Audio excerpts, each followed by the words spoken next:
سيئات أعمالنا من يهده الله فلا مضل له ومن يضلله فلا هادي له ونشهد أن لا إله إلا الله وحده لا شريك له ونشهد أن سيدنا ونبينا وسندنا ومولانا محمدا عبده ورسوله صلى الله تعالى عليه وعلى آله وأصحابه وبارك وسلم تسليما كثيرا كثيرا. أما بعد فأعوذ بالله من الشيطان الرجيم بسم الله الرحمن الرحيم والذين آمنوا وعملوا الصالحات لا نكلف نفسا إلا وسعها أولئك أصحاب الجنة هم فيها خالدون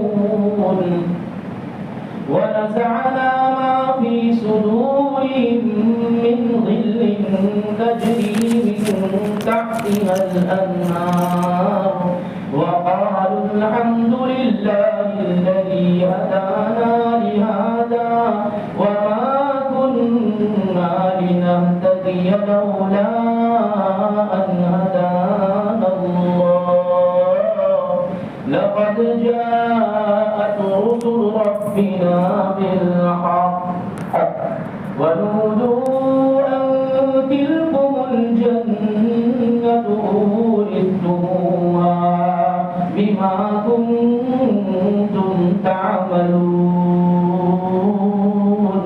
صدق الله العظيم.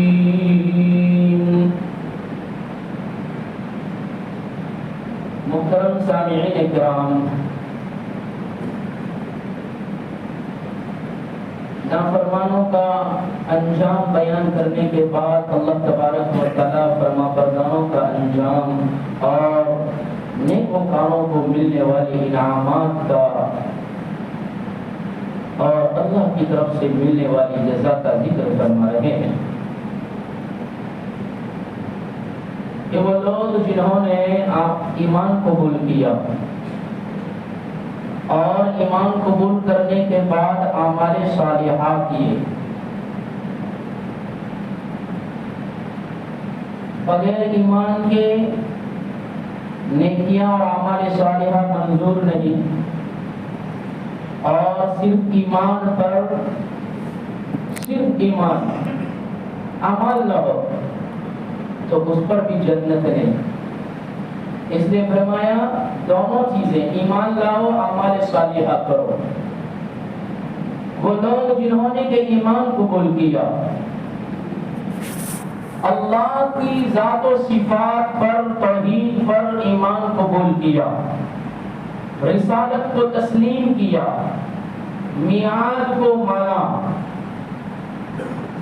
اللہ کے احکام کو تسلیم کیا اور ثابت شدہ چیزوں پر انکار نہیں کیا، اس کو ایمان کہتے ہیں.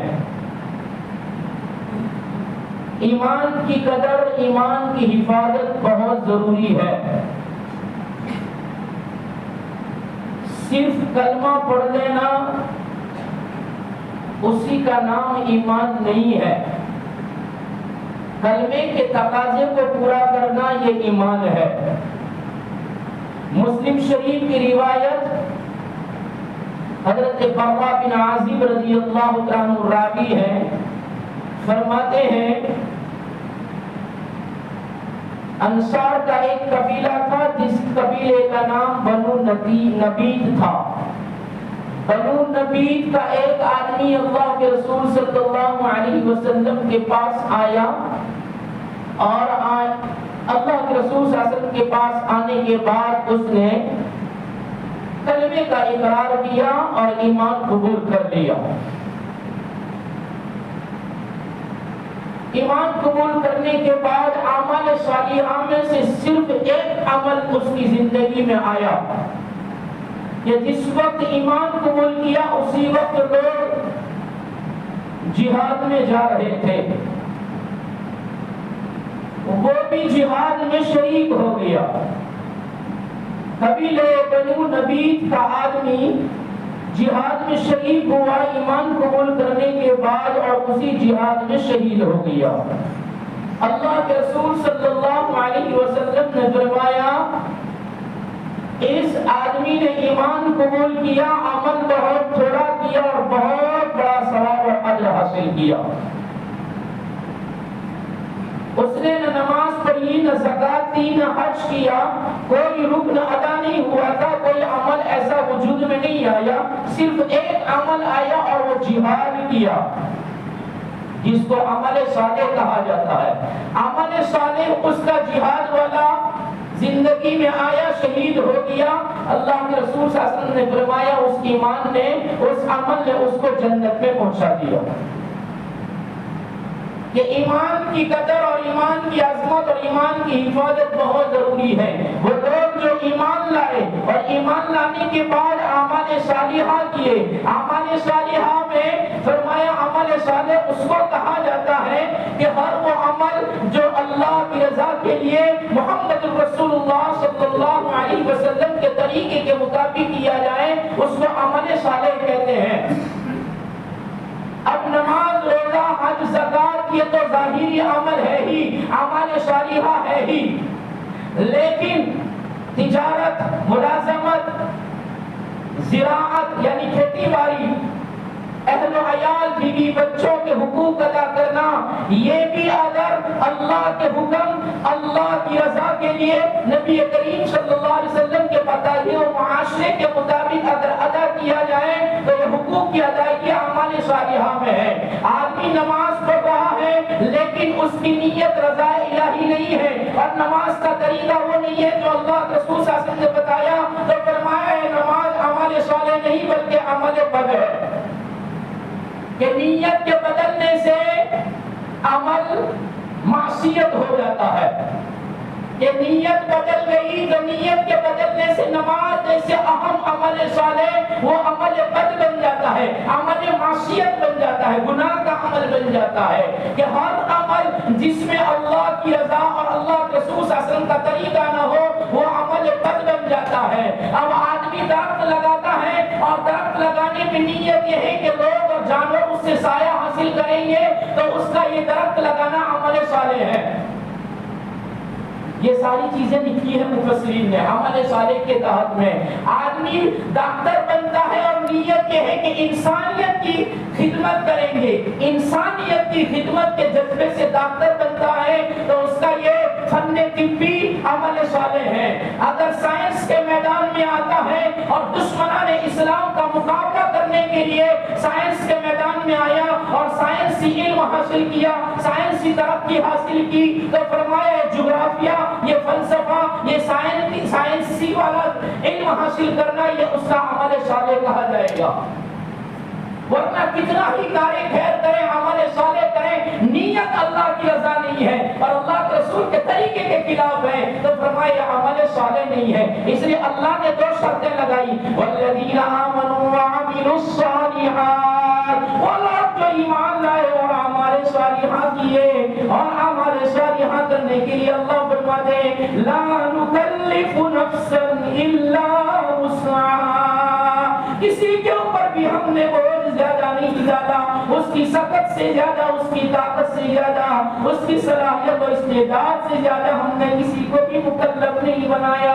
ہم نے جتنے بھی اعمال نافذ فرمائے ہیں، جتنے بھی احکام دیے ہیں، وہ سارے کے سارے سیدھے سادے ہیں اور انسان اس کو اٹھا سکتا ہے، کر سکتا ہے، آسانی سے کر سکتا ہے۔ نماز پڑھنا کون سی مشکل چیز ہے، حج کرنا کون سی مشکل چیز ہے، زکات ادا کرنا کون سی مشکل چیز ہے، اور زکات ہر کس و ناقص پر نہیں نافذ کی بلکہ ان پر فرمایا جو صاحب نصاب ہو، جس کو اللہ نے دیا ہو. پھر اس کی مقداریں بھی بیان فرمائی کہ 97 تم استعمال کرو, 2.5% صرف اللہ کو دو, 40واں حصہ نکالو. وَرَبَّنَا سارا تم استعمال کرو. اس نے فرمایا لا نکلف نفسا الا وسعها, ہم کسی کو بھی اس کی طاقت سے زیادہ کسی چیز کا مکلف نہیں بناتے. ہم نے جو مکلف بنایا وہ اتنا ہی دیا ہے جتنا وہ کر سکتے ہیں. ایسا اتنا مکلف بنانے کے بعد بھی اگر اعمال صحیح نہ کریں اور اپنی جنت کو دیں تو یہ اس کا قصور ہے, ورنہ ہم نے تو گارنٹی دی ہے والذین آمنوا وعملوا الصالحات لا نکلف نفسا الا وسعها اولئک اصحاب الجنہ. ایمان والے, اعمال صالحہ کرنے والے, ہم نے ان کے لیے جنت بنائی ہے, ہم نے ان کے لیے رہنے کے لیے ہم فیہا خالدون, جس جنت میں ہمیشہ رہیں گے. اب اس جنت سے نکالے نہ جائیں گے. وہ جنت کیسی اور جنت کے بنانے والے ہیں, اس جنت کو کس انداز سے بنایا اور کیسا بنایا ہے, مفسرین اس کی ایک عجیب جھلک بیان کرتے ہیں. حضرت مغیرہ بن شعبہ رضی اللہ عنہ کی روایت ہے, حضرت موسیٰ کلیم اللہ علیہ السلام نے اللہ تبارک و تعالیٰ سے پوچھا, یہ اللہ جو جنت جس میں ہمیشہ ہمیشہ رہنا ہے, جس سے کبھی نہیں نکلنا ہے, وہ جنت جو آپ نے بنائی ہے اس میں سب سے کم جنت کس کو ملے گی, سب سے کم درجے کی جنت کس کی, اور وہ کم درجے والا جنتی کون؟ یہ سوال حضرت موسیٰ علیہ السلام کا. حضرت مغیرہ بن شعبہ رضی اللہ عنہ صحابی رسول راوی ہے. مفتی تقی عثمانی دامت برکاتہم علیہ اس کو درج کرتے ہیں. حضرت موسیٰ علیہ السلام کی اس جواب پر اللہ تبارک و تعالی جواب دے رہے ہیں, اور حضرت موسیٰ علیہ السلام سے فرمایا ہے موسیٰ تیرا سوال یہ ہے کہ سب سے کم جنت کس کی اور وہ کم درجے والا جنتی کون؟ تو سنو, جنتی جنت میں چلے جائیں گے, جہنمی جہنم میں چلے جائیں گے. اللہ فرما رہے ہیں سارے جنتی جنت میں, سارے جہنمی جہنم میں, ایک جنتی رہ جائے گا, ایک جنتی باقی رہ جائے گا, اور وہ جنت کے آس پاس بیٹھا ہوگا. جنت میں نہیں, جنت کے باہر, جنت کے آس پاس بیٹھا ہوگا. اللہ تبارک و تعالیٰ اس آدمی سے جو ابھی جنت میں داخل نہیں ہوا ہے, اس کا مطلب یہ ہے کہ یہ ادنا درجے کا جنتی, آخری جنتی, اب وہ جنت کے آس پاس بیٹھا ہے. اللہ تبارک و تعالیٰ اس سے پوچھیں گے کہ تجھے جنت میں جانا ہے؟ کہاں جانا؟ جنت میں جانا ہے. تو جنت میں جانے سے پہلے دنیا میں تھا, تو دنیا میں تو نے بڑے بڑے بادشاہوں کے نام سنے ہوں گے. ان سارے بادشاہوں میں تجھے 4 بادشاہوں کے نام بتانے ہیں. میں آپ کو حدیث سنا رہا ہوں. تجھے دنیا کے جو بادشاہوں کے تو نے نام سنے, اس میں سے 4 بادشاہوں کے نام سنا. دوسرا نمبر یہ کہ ان 4 بادشاہوں کو کتنی حکومت ملی, اور ان کا رقبہ, ان کی سلطنت کا حصہ کتنا تھا, کہاں تک کی سلطنت تھی, اور کیا کیا ملا تھا, وہ مجھے بتا. وہ جنتی جو جنت کے باہر ہے وہ اللہ سے فرمائے گا اللہ مجھے دنیا میں 4 بادشاہوں کے نام یاد ہیں, جو دنیا میں بڑے بڑے بادشاہ گزرے ہیں, 4 بادشاہوں کے نام مجھے یاد ہیں. اور 4 بادشاہوں کے نام گنوانے کے بعد وہ کہے گا اللہ دنیا میں تو نے جو 4 بادشاہ بنائے, ان کا رقبہ, ان کی حکومت یہاں تک کی تھی, ان کو اتنی نعمتیں ملی, ان کو اتنی بادشاہت ملی, ان کو اتنا رقبہ ملا, ان کو بہت کچھ ملا. اللہ فرمائے کہ تو نے 4 بادشاہوں کے نام بھی بتا دیے, ان کا رقبہ بھی بتا دیا, ان کی حد حکومت بھی بتا دی. اب تجھے یہ بھی تو معلوم ہوگا کہ دنیا کی جو 4 بادشاہ جو تو نے گنائے ہیں, ان بادشاہوں کو جو نعمتیں ملی ہے, جو لذت کی چیزیں ملی تھی, وہ بھی تو تجھے یاد ہوگی. ان میں سے تجھے جو یاد ہو وہ گنا.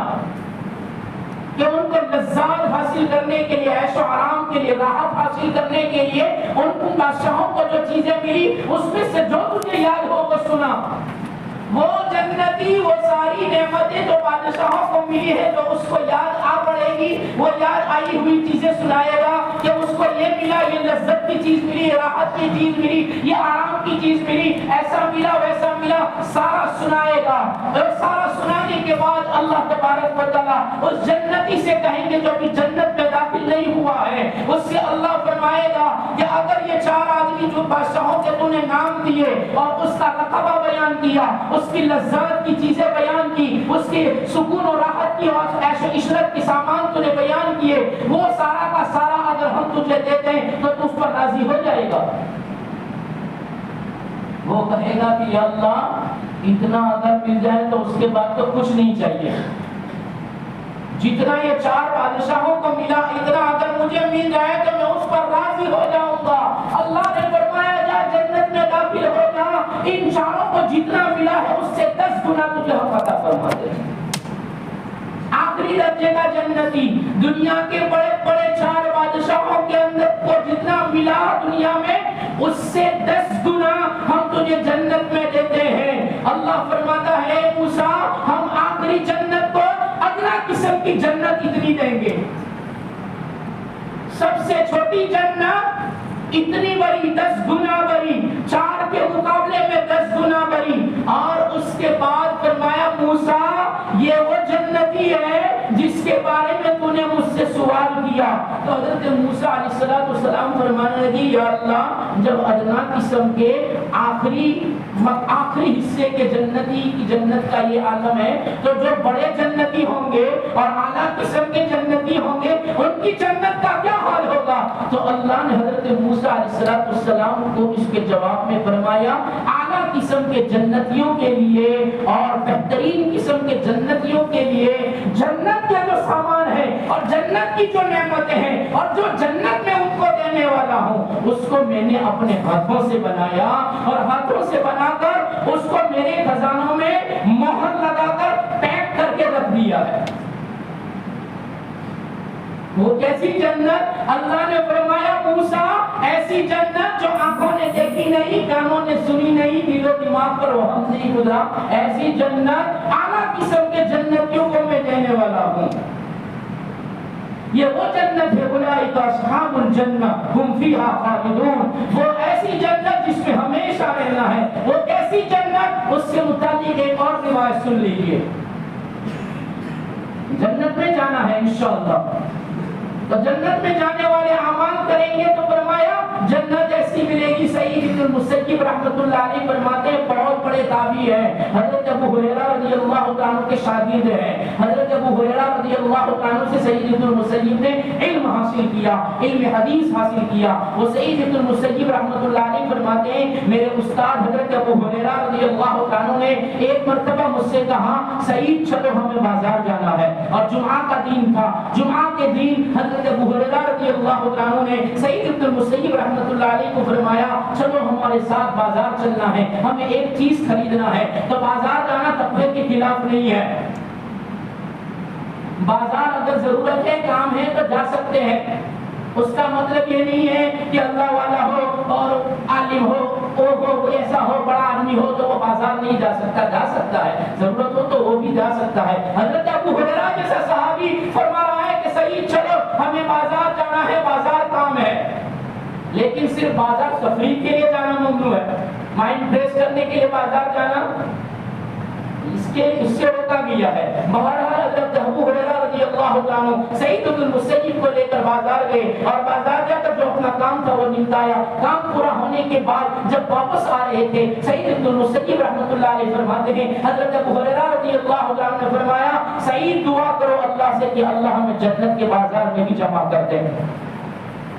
سعید بن المسیب فرماتے ہیں کہ میں نے حضرت ابو ہریرہ سے کہا کہ استاد جی بازار میں تو خرید و فروخت ہوتی ہے، خریدنا اور بیچنا ہوتا ہے، چیزوں کی لین دین ہوتی ہے، بازار اسی لیے لگا کرتے ہیں. اور جنت میں تو کوئی چیز بیچنی نہیں ہے، خرید و فروخت نہیں ہوگا، جنت میں تو ساری چیزیں مفت ملے گی، تو پھر بازار کیسے لگے گا؟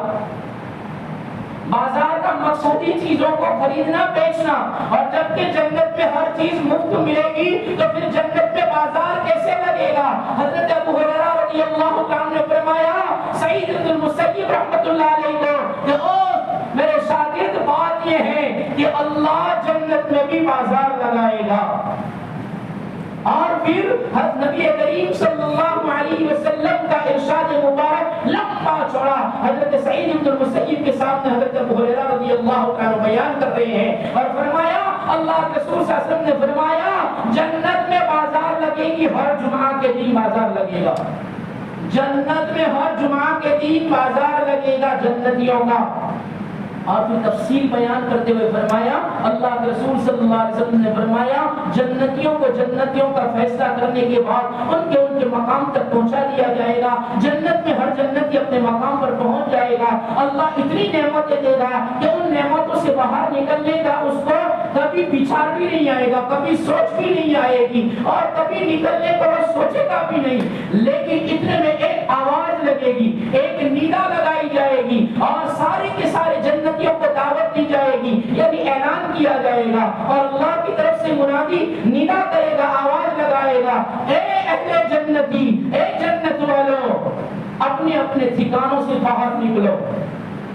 اللہ کے رسول صلی اللہ علیہ وسلم نے فرمایا، ابو ہریرہ فرماتے ہیں کہ جنت میں آواز لگے گی، اے جنت والو اپنے اپنے مقاموں سے نکلو، اپنے اپنے ٹھکانوں سے نکلو اور آؤ جنت کے بازار کی طرف۔ سارے کے سارے اپنے ٹھکانوں سے اپنے گھروں سے نکلیں گے اور نکل کر بازار کی طرف رواں ہو جائیں گے، بازار میں پہنچیں گے، اور بازار میں جب لوگ پہنچیں گے تو بازار میں دکانیں دیکھیں گے، جنت میں بھی دکانیں لگے گی، جنت کی دکانیں دیکھیں گے، اور دکانوں کے اندر ایسی اشیاء، ایسی چیزیں دیکھیں گے جو کبھی سوچا بھی نہ ہوگا اور کبھی اس کے بارے میں نظر بھی نہ گئی ہوگی، ایسی دکانوں میں اشیاء اور چیزیں لگی ہوئی ہوگی، اور پھر حکم ہوگا کہ ان میں سے چیزیں لے لو، یہاں خرید و فروخت نہیں ہوگی، لینا دینا نہیں ہوگا، چیز لو پیسے دو قیمت ادا کرو، ایسا نہیں ہوگا، جس کو جو بھی پسند آئے ان دکانوں میں سے اپنی مرضی کے مطابق لے لیں۔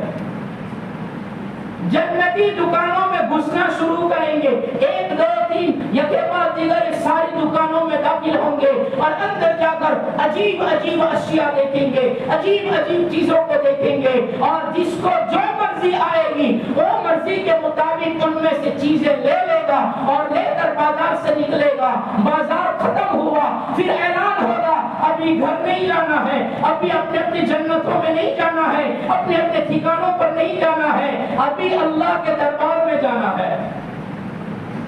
اللہ کے رسول صلی اللہ علیہ وسلم نے فرمایا، حضرت ابو ہریرہ فرماتے ہیں آواز آئے گی، ندا لگے گی، اور سامان لے کر جانے والوں، جنت کے بازار میں سے مفت کی خریدی کرنے والوں، بے قیمت کی چیزیں لینے والوں، اپنی من کی چاہت کے مطابق چیزیں لینے والوں، دنیا میں من مانی کرنے سے روکا گیا، من کی چاہت والی چیزوں سے روکا گیا، شریعت کی چاہی چیزوں کو خریدنے کو کہا، اللہ کی رضا والی چیزیں خریدنے کو کہا۔ من چاہتا تھا یہ چیز بہت اچھی ہے، لیکن اس کے اوپر تصویر بنی ہوئی تھی، اور تصویر والی فوٹو والی چیز کو استعمال کرنے سے ممنوع قرار دیا گیا، ممانعت کر دی گئی، روکا گیا۔ چیز بھاتی تھی دل کو، من کو اچھی لگتی تھی، لیکن اس تصویر نے اور فوٹو نے اسے روک لیا اور اس چیز کو نہ خریدی۔ اعلان ہوگا آج اپنی من کی چاہت کی چیزیں لے لو، من مانی والی چیزیں لے لو، ساری کی ساری لینے کے بعد اعلان ہوگا بازار تو ختم ہو گیا، لیکن ابھی تمہارا سفر ختم نہیں ہوا، آؤ تمہیں اللہ کے دربار میں آنا ہے۔ سارے کے سارے جنتیوں کو اللہ کے دربار میں لے جایا جائے گا۔ اولئک اصحاب الجنہ ہم فیہا خالدون۔ اصحاب جنت کے لیے ایسی رہائش جہاں ہمیشہ ہمیشہ رہنا ہے۔ آؤ اللہ کے دربار میں، سارے اللہ کے دربار میں پہنچیں گے، اور لوگوں کیا عجیب منظر کیجا جنت کا، اللہ کے دربار میں پہنچیں گے۔ جیسے جمعہ کے دن فرمایا دنیا میں جمعہ کی نماز کے لیے ساروں کو جمع کیا جاتا ہے، تو جمعہ کی نماز میں ہفتہ بھر نماز نہ پڑھنے والا بھی جمعہ کی نماز میں آ جاتا مشکل ہو جاتا ہے، صحن بھی بڑھ گئی، باہر کا حصہ بھی بڑھ گیا، جگہ نہیں ملتی، کیوں؟ اس لیے کہ یقین ہے کہ جمعہ پڑھنی ہی چاہیے، اس لیے سارے آتے ہیں۔ دوسری نمازوں میں شیطان نے کہا پڑھو گے تب بھی چلے گا، نہیں پڑھو گے تب بھی چلے گا، تو پھر کوئی نماز میں نہیں آتا۔ جمعہ کے دن جیسے سب جمع ہو جاتے ہیں، حدیث میں آتا ہے، اللہ کے رسول صلی اللہ علیہ وسلم نے اس حدیث میں فرمایا دنیا میں جیسے سب جمع ہو جاتے ہیں، اس لیے اللہ جنت میں بھی جمعہ کا دن رکھے گا اور جمعہ کے دن سب کو اپنی دربار میں بلائے گا۔ آج جمعہ کی نماز کا بدل دنیا کی جماعت کی جمعہ کے دن کے اجتماع کا بدل آج دربار الہی کے اجتماع کو قرار دے دیا گیا، بدل بنا دیا گیا اللہ کے دربار کی اجتماع کو۔ سارے آگے، اب آگے تو سب کے لیے کرسیاں لگی ہوئی ہے، سب کے لیے کرسیاں لگی ہے۔ بعض کرسیاں جواہرات کی ہے، بعض کرسیاں یاقوت کی ہے، بعض کرسیاں موتی کی ہے، بعض کرسیاں سونے کی ہے، بعض کرسیاں چاندی کی ہے۔ مختلف مہنگے سے مہنگے اسباب جو دنیا میں ہوا کرتے ہیں ان کی بنی ہوئی کرسیاں ہیں، اور ہر کرسی کو حسب جنتی اس کو استعمال کیا جائے گا۔ جس درجے کا جنتی ہوگا اس درجے کی کرسی ملے گی، درجات وائی، اسٹیپ بائی اسٹیپ، کہ یہ جنتی اعلیٰ قسم کا، اس کی کرسی اعلیٰ قسم کی، اس کے بعد والا جنتی تو اس کی کرسی اس سے کم درجے کی۔ اس طریقے سے درجے والی درجے کے مطابق کرسیاں رکھی ہوگی اور اس کے مطابق جنتیوں کو بٹھایا جائے گا۔ جواہرات والی کرسیوں پر وہ جنتی بیٹھیں گے، سونے والی پر وہ بیٹھیں گے، چاندی والی پر وہ بیٹھیں گے، موتی والی پر یہ بیٹھیں گے، یاقوت والی پر یہ بیٹھیں گے، سب ایک دوسرے کے بعد بیٹھیں گے۔ اعلیٰ جنتی، ادنا قسم، اوسط قسم کا جنتی، سب کو بٹھا دیا جائے گا۔ اب جب یہاں بیٹھیں گے تو کسی کو کسی کے بارے میں حسد نہیں آئے گا کہ ان کو سونے کی کرسی پر، ہم کو چاندی کی کرسی پر۔ یہاں تو حسد ہوتا ہے، آپ کرسی پر مجھ پہ ہو، وجے نہیں پہ ہوا، آپ کرسی ماری۔ ہم دنیا میں جیسے کرتے ہیں ایسا نہیں ہوگا کہ یہ میری کرسی ہے، میری ملکت کی ہے، میں گھر سے لایا ہوں، یا وہ ہے یہ میری جگہ ہے، ایسا نہیں۔ بس وہاں حسب جنتی، جس درجے کا جنتی اس درجے کی کرسی ملے گی، اور پھر حسد بھی نہیں ہوگا کہ میری کرسی پر تو کیوں بیٹھ گیا اور سونے کی کرسی پر اس کو کیوں بٹھایا۔ حسد، بغض، کینہ سب اندر سے نکال دیا جائے گا، اس لیے کہ حسد، بغض، کینہ شیطان کے وسوسے سے پیدا ہوتا ہے، اور شیطان جہنم میں ہے، یہ جنت میں ہے، اس لیے جنت میں وسوسے بھی پیدا نہیں ہوں گے، اور سب جنت میں داخل ہو جائیں گے اور اپنی اپنی جگہ پکڑ لیں گے، جس کی جو جنت میں کرسی ہوگی اس پر بیٹھ جائے گا۔ اب آخری قسم کے جنتی باقی رہ گئے، ان کے لیے تو کرسی نہیں ہے۔ جو ادنا قسم کے جنتی ہیں ان کے لیے کرسی نہیں ہے، تو ان کے لیے کیا ہوگا؟ اللہ کے رسول صلی اللہ علیہ وسلم نے فرمایا کرسیوں کے ارد گرد اللہ نے مشک اور عنبر کے تیلے بنائے ہوں گے۔ ٹیبل جیسے رکھتے ہیں ایسے اللہ تبارک و تعالیٰ نے مشک اور عنبر اس کے تیلے بنائے ہوں گے، اور اس تیلے پر ان لوگوں کو بٹھایا جائے گا جو ادنا قسم کے جنتی ہوں گے۔ ان ادنا قسم کے جنتیوں کو سب کو بٹھانے کے بعد پھر اللہ تبارک و تعالیٰ حضرت اسرافیل علیہ السلام جو سور پھونکتے ہیں، اس فرشتے کو اللہ تبارک و تعالیٰ خوش الہانی کے ساتھ اپنا کلام سنائے گا۔ اللہ کے دربار میں خود اللہ کلام سنائے گا خوش الہانی کے ساتھ، اور ایسے انداز میں اللہ قرآن سنائے گا کہ دنیا والوں کا قرآن سنتے ہیں، دنیا والوں کا نغمہ سنتے ہیں، دنیا والوں کا ترنم سنتے ہیں تو جھوم جاتے ہیں۔ اب تو پیدا کرنے والا خود رب سناتا ہے تو اس ترنم کا کیا عالم ہوگا، اور اللہ کی اس خوش الہانی، اللہ کی اس خوش آوازی کا کیا عالم ہوگا۔ اگر کوئی قاری صاحب قرات کریں اور اچھی لگتی ہے تو آنکھیں نم ہو جاتی ہے، آنکھیں آبدیدہ ہو جاتی ہے، اور ایک دم جھوم اٹھتے ہیں اور تعریف کے پل باندھتے ہیں۔ فلانا قاری صاحب جیسا آواز کسی کا نہیں، فلانے جیسا جیسا گانا کوئی نہیں گا سکتا، فلانے جیسی سارنگی کوئی نہیں بجا سکتا۔ اللہ کلام سنائے گا، دنیا کی ساری سارنگیوں کو انسان بھول جائے گا، اور اس دربار میں اللہ کا کلام سنے گا، حضرت اسرافیل کو اللہ سنائے گا، اور یہ سارے کے سارے جنتی اس کلام کو سنیں گے، اور اس کلام کو سن کر دنیا میں سنی ہوئی ساری چیزوں کو بھول جائیں گے کہ آج رب نے خود کلام سنایا ہے۔ اللہ کے دربار کی مجلس ختم ہوئی، اب اللہ تبارک و تعالیٰ بادل بھیجے گا۔ اللہ کے رسول صلی اللہ علیہ وسلم فرماتے ہیں بادل آئے گا جیسے گدا آتی ہے، کالا بادل آتا ہے، سارے کے سارے جنتی سوچیں گے آج بارش ہوگی، اللہ کے دربار سے اب جانے کی باری ہے، اور ایک دم بادل آیا، اور بادل میں سے اللہ نے زعفران اور مشک کی چھڑکاؤ کرتا ہے، اور اس سے بارش نہیں برستی، اللہ زعفران اور مشک کا چھڑکاؤ جنتیوں پر کرتا ہے، اور اس کی خوشبو ایسی کہ دنیا میں ایسا مشک بنایا ہی نہیں گیا ہے، ایسا زعفران بنایا ہی نہیں گیا، ایسے زعفران اور مشک کی خوشبو کے چھینٹے جنتیوں پر اللہ اس بادل کے اندر سے ڈالے گا اور چھڑکاؤ کرے گا، اور اس کی خوشبو سے جنتی مہک بھی اٹھیں گے، جنتیوں کے اندر فرحت آ جائے گی، جنتیوں کے اندر نشاط آ جائے گا، اور پھر اللہ ایک ہوا چلائے گا، وہ ہوا چلے گی تو ہوا کے چلنے پر سارے کے سارے جنتیوں کی حسن و جمال دوبالا ہو جائے گا،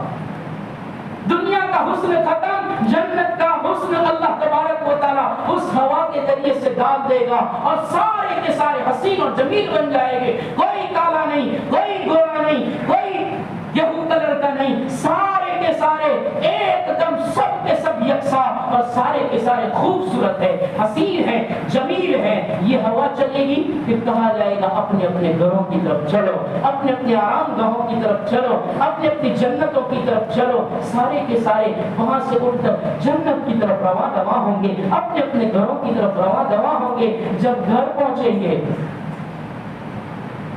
تو اپنی دنیا کی بیوی اور حوریں ان کو وہ چھوڑ کر اس جگہ آئے تھے، اپنے گھروں سے نکل کر بازار آئے تھے، جب وہ گھر پر جائیں گے تو ان کی بیویاں، ان کی حوریں جو ہیں وہ کہے گی آپ یہاں سے گئے تب تو اتنے حسین اور خوبصورت نہیں تھے، اتنے حسین اور خوبصورت کیسے ہو گئے؟ تو وہ آنے والے مرد کہیں گے تم کو ہم چھوڑ کر گئے تھے تب بھی تم بھی تو ایسی حسین نہیں تھی، اور تم کتنی خوبصورت ہو گئی ہو، اور دنیا کی عورت جنت کی حوروں سے 70,000 گنا خوبصورت ہو جائے گی، 70,000 گنا، 70,000 گنا زیادہ خوبصورت ہو جائے گی۔ اور حور کا ہم تذکرہ سنتے ہیں تو کہتے ہیں کہ کیسی حور ہوگی کہ 70 جوڑی 100 جوڑی کپڑا پہننے کے بعد بھی اس کی پنڈلی کا گودا نظر آئے گا، ایسی خوبصورت حور بنائی ہے، اس سے 70,000 گنا یہ دنیا کی ہماری عورتیں خوبصورت ہو جائے گی۔ وہ کہیں گے کہ تم بھی بہت خوبصورت ہو گئی۔ اللہ کے رسول صلی اللہ علیہ وسلم نے فرمایا یہ خوبصورتی، یہ حسن و جمال اس ہوا کی وجہ سے ہے جو اللہ نے اس وقت ہوا چلائی تھی، اس ہوا کے ذریعے سے اللہ نے سر کے بالوں سے لے کر پاؤں کے ناخن تک ہر بدن کا حسن بڑھا دیا اور سب کو حسین اور جمیل بنا دیا۔ یہ منظر کھینچا ہے روایتوں میں کہ اللہ تبارک و تعالیٰ ایسی جنت میں داخل کرے گا، اولئک اصحاب الجنہ ہم فیہا خالدون، اس جنت میں ان کو ہمیشہ ہمیشہ رہنا ہے۔ پھر جنت کی اور ایک صفت بیان کرتے ہوئے فرمایا گیا وَنَزَعْنَا مَا فِي صُدُورِهِم مِّن غِلٍّ تَجْرِي مِن تَحْتِهَا الْأَنْهَارُ، ہم ان کے سینوں میں سے کدورت دور کر دیں گے، حسد بغض کینہ کفر دور کر دیں گے، اور ان کے اندر سے بغض دور کر دیں گے۔ اللہ کے رسول صلی اللہ علیہ وسلم نے فرمایا وَنَزَعْنَا مَا فِي صُدُورِهِمْ، ان کے سینوں سے ہم ساری کدورتیں دور کر دیں گے، ایسا کر دیں گے۔ اللہ کے رسول فرماتے حدیث مبارکہ جس میں فرمایا صاحب معالم العرفان لکھتے ہیں اللہ ایسا کر دے گا قلبی واحد، اللہ تبارک و تعالی ایک دل کی طرح کر دے گا کہ سب کے دل ایک ہو گئے، سارے کے سارے جنتیوں کے دل ایک جیسے ہیں، کسی میں کسی کے بارے میں کسی کے بارے میں بھی رنجش نہیں ہوگی اور کسی کے بارے میں کدورت نہیں ہوگی، ساری کدورت دور کر دی جائے گی۔ بخاری شریف کی روایت حضرت ابو ہریرہ رضی اللہ تعالیٰ عنہ راوی ہے، اللہ کے رسول صلی اللہ علیہ وسلم نے فرمایا جب جنتیوں کے لیے جنتوں کے فیصلے ہو جائیں گے اور جہنم سے بچا لیا جائے گا، جنت کی طرف رواں کیا جائے گا، تو جنت اور جہنم کے بیچ میں جو پل اللہ نے بنایا اس پل کے ایک کنارے پر اللہ سارے جنتیوں کو روک دے گا، اور روکنے کے بعد دنیا میں جتنے بھی مظالم کیے ہیں، دنیا میں جتنے بھی حقوق برباد کیے ہیں، حقوق کی ادائیگی کی جائے گی۔ حقوق ادا کرو، تم نے عبادتوں کے بلبوتے پر جنت تو حاصل کر لی، لیکن جنت کا داخلہ ابھی نہیں ملے گا جب تک کہ حقوق کی ادائیگی نہ ہو جائے۔ میرے حقوق کے بارے میں تو میں نے بہت کچھ معافی کے معاملے کر دیے، لیکن ابھی بندوں کے حقوق باقی ہے۔ بندوں کے حقوق کی ادائیگی پل صراط پر اللہ تبارک و تعالی کنارے پر روک کر حق ادا کروائے گا۔ حق ادا کرنے کے بعد اگر معافی صافی ہو گئی، حقوق معاف کر دیے گئے، تو فرمایا جائے گا اب جنت کی طرف چلو، اللہ دلوں کی رنجشوں کو بھی دور کر دے گا۔ حضرت علی رضی اللہ عنہ فرماتے ہیں، سارے مفسرین نے لکھا، ساری تفسیر کی کتابوں کے نام لینے کی ضرورت نہیں ہے، سارے مفسرین فرماتے ہیں، حضرت علی فرماتے ہیں میرے عثمان، طلحہ اور زبیر، ہمارے دلوں میں ایک دوسرے کے بارے میں دنیا میں رنجشیں تھی، ایک دوسرے کے بارے میں ہمارے دل میں کدورت تھی۔ علی فرماتے ہیں عثمان، طلحہ اور زبیر ہم زلف ساڑو بھائی علی اور عثمان، لیکن فرمایا ہمارے دلوں میں رنجشیں تھی، اللہ نے اس آیت کو ہمارے لیے ہی نازل فرمایا۔ اور بعض مفسرین فرماتے ہیں بدریین کے بارے میں اللہ نے نازل فرمایا۔ صحیح علامہ ابن کثیر علامہ ابن کثیر فرماتے ہیں کہ اللہ تبارک و تعالیٰ نے بدریوں کے بارے میں نازل فرمایا کہ اندر کی رنجشیں ایک دوسرے میں تھی، اللہ اس کو دور کر دے گا۔ ساری کی ساری انسانیت جتنے بھی جنت میں جا رہے ہیں، اہل جنت کے دلوں سے اللہ کدورتیں دور کر دے گا، بغض و حسد دور کر دے گا، کینہ کپٹ دور کر دے گا، اور دلوں کو صاف صفاف کر کے اب اللہ جنت کی طرف جانے کا حکم دے گا۔ وَنَزَعْنَا مَا فِي صُدُورِهِم مِّن غِلٍّ، ان کے دلوں میں گل کہتے ہیں، حسد بغض کینہ کو گل پڑھا جاتا ہے تو اس کا معنی حسد بغض کینہ کپٹ، گل پڑھا جائے، گل بھی آتا ہے قرآن میں، گل آ جائے تو گل کا معنی یہ ہوتا ہے جھوٹ اور دھوکہ، اور اگر گل آ جائے تو گل کا معنی ہوتا ہے توپ پہننا، ہار پہننا۔ اللہ نے تینوں طریقے سے قرآن میں بیان فرمایا، گل بھی فرمایا، گل بھی فرمایا، گل بھی فرمایا۔ یہاں اللہ نے فرمایا وَنَزَعْنَا مَا فِي صُدُورِهِم مِّن غِلٍّ، ان کے دلوں سے حسد بغض کینہ کپٹ دور کر دیا جائے گا۔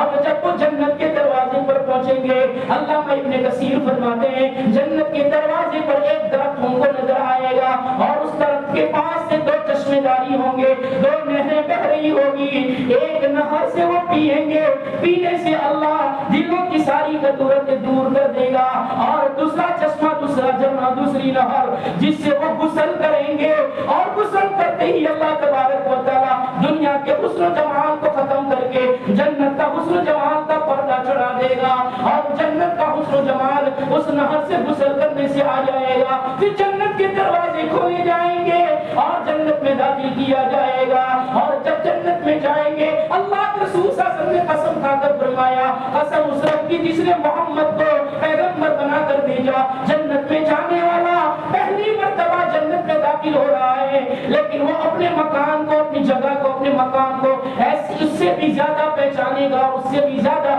اس کو اپنے مکان کا علم ہوگا جیسے دنیا میں اپنے گھر کا علم ہوتا ہے۔ کون اپنا گھر بھول جاتا ہے؟ پاگل آدمی بھی اپنے گھر پر جاتا ہے، اندھا اور نابینا بھی اپنے گھر پر اپنے قدموں کے نشان پر جاتا ہے، کوئی نہیں بھولتا۔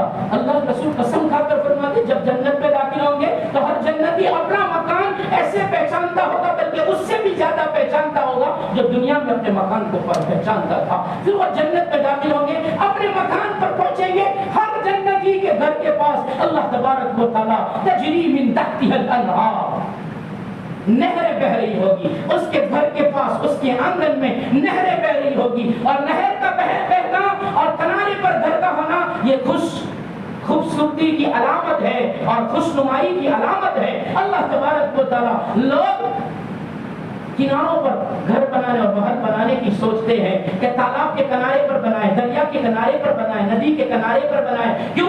اس لیے کہ ساحل پر مکان ہوتا ہے، اس مکان کی خوبصورتی بھی بڑھ جاتی ہے اور رہنے والوں کو خوشگوار ہوائیں آتی ہے اور وہاں کی آب و ہوا بھی خوبصورت ہوا کرتی ہے۔ اس لیے لوگ ایسا سوچتے ہیں، اللہ فرماتے ہیں سوچنے کی بھی ضرورت نہیں ہے، ہم نے تمہاری جنت میں جو گھر بنایا ہے، جو محل بنایا ہے، اس کو ہم نے ایسا بنایا ہے کہ تمہاری ہر گھر کے پاس، ہر جنتی کے گھر کے پاس نہریں بہتی ہوگی اور اس کو خوشنما لگے گا اور خوشگوار لگے گا، آب و ہوا بھی بڑی پیاری ہوگی، اور ایسی جنت میں تمہارے لیے ہم نے انتظام فرمایا ہے۔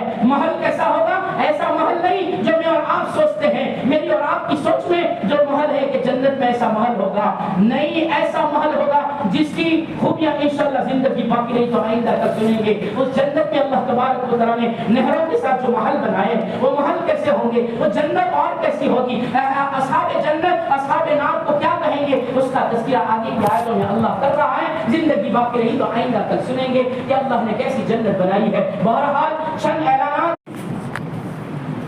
بسم اللہ الرحمن الرحیم، الحمد للہ رب العالمین والعاقبۃ للمتقین والصلاة والسلام علی سید الانبیاء والمرسلین صلی اللہ تعالی علیہ وعلی آلہ واصحابہ اجمعین۔ یا ارحم الراحمین ارحمنا ویا اکرم الاکرمین اکرمنا یا ذا الجلال والاکرام، یا ذا الجلال والاکرام، یا ذا الجلال والاکرام۔ ظلمنا انفسنا وان لم تغفر لنا وترحمنا لنكونن من الخاسرین۔ لا إله إلا أنت سبحانك إنا كنا من الظالمين، إنا كنا من الظالمين، إنا كنا من الظالمين۔ ربنا فاغفر لنا ذنوبنا وكفر عنا سيئاتنا وتوفنا مع الأبرار۔ اللهم إنك عفو تحب العفو فاعف عنا۔ اے اللہ علی دربار میں آئے ہیں، کریم کے دروازے پر آئے ہیں، اکرم الاکرمین کے چوکھٹ پر آئے ہیں، ارحم الراحمین کے در پر آئے ہیں، ایسے سبھی کے دروازے پر آئے ہیں جہاں سے خالی نہیں لوٹایا جاتا۔ اے اللہ، دنیا کے سائرین کو دیکھا ہے، دنیا کے بھکاریوں کو، منگتوں کو دیکھا ہے، در در جاتا ہے، گھر گھر جاتا ہے اور جبی کی جھولی پھیلاتا ہے، کٹورا پھیلاتا ہے۔ دنیا والے اپنی جیب میں سے کچھ نکال کر دے دیتے ہیں اور نہیں ہوتا تو واپس بھی کر دیا جاتا ہے، لیکن مولا آپ کے در پر آنے والے جب ہاتھوں کو کٹورے بناتے ہیں، ہاتھوں کو کشکول بناتے ہیں اور بیچ کی جھولی پھیلاتے ہیں، آپ کے در سے کبھی خالی نہیں لوٹایا جاتا، آپ کے در سے امیدیں پوری کر کے ہی واپس کیا جاتا ہے۔ اے اللہ، ہم اس یقین کے ساتھ آئے ہیں، اس یقین کے ساتھ جمعہ کی، اللہ رمضان کے مبارک مہینے کے آخری جمعہ میں، آخری جمعہ کی اثر کے بعد کی گھڑیوں میں یا اللہ ہاتھوں کو کشکول بنا کر اس یقین کے ساتھ آئے ہیں کہ آج ہمارا رب ہماری مانگیں پوری کر دے گا۔ آپ نے ہر مرتبہ مانگیں پوری کی ہے اور ہر مرتبہ کریں گے۔ اے اللہ، اے سخیوں کے سخی اللہ، جمعہ کی ان ساعتوں میں جہاں دعائیں قبول ہوا کرتی ہے، رمضان کی مبارک گھڑیاں جس میں اجابت دعا کا وقت ہوتا ہے، اے اللہ ہماری دعاؤں کو بھی اجابت سے مالا مال کر دیجئے۔ اے اللہ، پاپی ضرور ہیں، مجرم ضرور ہیں، اے اللہ لیکن آپ کے بندے ہیں، آپ کا نام لیتے ہیں، یا اللہ یہ ہاتھ آپ ہی کے سامنے اٹھے ہیں، یہ زمین آپ ہی کے سامنے جھکتی ہے۔ اے اللہ، آپ واحد ہیں، احد ہیں، صمد ہیں، لم یلد ولم یولد ہے ولم یکن لہ کفوا احد، آپ کی ذات ہے۔ اے اللہ، رمضان پورا ہونے کو آیا ہے، یا اللہ آج قرآن کا بھی 29واں پارہ یا اللہ شروع ہو جائے گا اور کل تراویح میں پورا قرآن ہو جائے گا۔ اے اللہ، ان گھڑیوں میں معافی کے فیصلے کر دیجیے۔ اے اللہ، ایسے وقتوں میں معافی دے دیجیے مولا۔ آپ نے ہی تراویح پڑھوائی، ہمارا کوئی کمال نہیں ہے، آپ نے ہی بلوایا، آپ نے ہی کہلوایا، آپ نے ہی سنوایا، آپ نے ہی سب کچھ کرایا ہے، آپ ہی کی توفیق سے ہوا ہے۔ یا اللہ اب آپ قبول بھی فرمائے۔ فرما لیجیے. اے اللہ اتنی مددیں کی, اتنی نصرتیں کی, اتنی توفیقیں دی, تو مولا آپ منظور کرنے کے بھی فیصلے کر دیجئے, کمی کوتاہیاں معاف کر دیجئے. یا اللہ مبارک مہینے میں جتنی کوتاہیاں ہوئی درگزر کا معاملہ فرما دیجئے. جتنے آپ کے فضل سے حسنات ہوئے, نیکیاں ہوئی, اپنے فضل و کرم سے قبول فرما دیجئے. مرحومین کی مغفرت فرما دیجئے. یا اللہ لوگ گہرے پسینے کی کمائیاں اس امید پر مساجد اور مکاتب میں, مدرسے میں, قبرستان میں لگا رہے ہیں کہ ہمارے مرحومین کو اس کا ثواب پہنچ جائے. یا اللہ ان کا لگانا قبول فرمائیے اور مولا ان کے مرحومین کی روح تک اس کا ثواب پہنچا دیجیے.